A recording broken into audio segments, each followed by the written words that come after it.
If you're watching this, you're likely in pain. You want your ex back, and you want it now. But here's the hard truth that most gurus won't tell you. The person you were at the end of the relationship is exactly who they needed to get away from. To get them back, you have to stop being the person who lost them. In the next 6 minutes, I'm going to give you a psychology-backed roadmap to flip the script. We're moving from desperation to demand. If you want them to miss you, you have to give them something to actually miss. We are going to change the power dynamic, starting right now. Step 1 is the hardest: total no contact. This means no texts, no checking in, and absolutely no liking their social media posts. Why?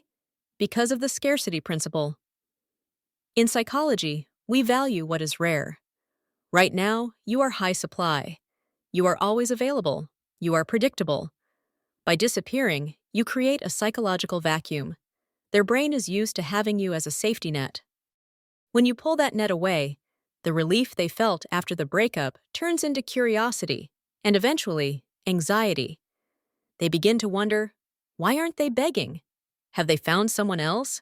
Did I make a mistake? Silence is the only way to make your ex feel the actual consequences of their decision. While you are in no contact, you cannot just sit on your couch waiting for the timer to hit day 30. You need to reinvent the product. If you get back together today, you'll break up for the same reasons in 3 months. Focus on the 3 pillars of reattraction. First, the physical. Change your style or hit the gym. Not for them, but for your own confidence. Second, the social. Start hanging out with friends and let the world see you are thriving. And third, the mental. Identify the root cause of the breakup. Were you needy? Were you dismissive? Fix the internal software so the external hardware looks different when they see you again. You want them to see a version of you they don't recognize yet. Once the 30 days are up, and only if you feel emotionally stable, it's time for the first contact. Your goal isn't to ask for a date. It's to provide a positive memory trigger. Don't overthink it. Send a low-stakes text like, "Hey, I just saw that new documentary we talked about, and it made me think of that funny debate we had. Hope you're doing great."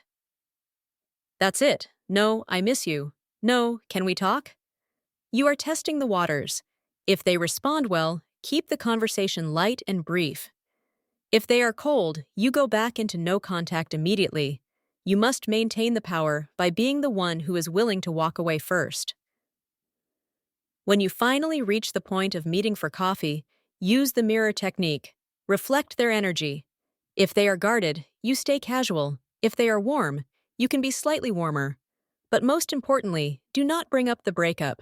Do not apologize profusely, and do not ask for a second chance. Treat this like a first date with a brand new person. You want them to fall in love with the version of you that exists today, not the memory of the person they left. Let them wonder about the changes you've made. Let the attraction build naturally. Getting an ex back isn't about manipulation. It's about personal evolution. You are building a life so good that your ex becomes optional. Paradoxically, that is exactly when they will want you most. If you want the step-by-step scripts for every possible scenario, including what to do if they have someone new, download my Strategic Comeback Blueprint in the link below this video. It's a free guide to help you get your power back starting today. Thanks for watching, and stay strong.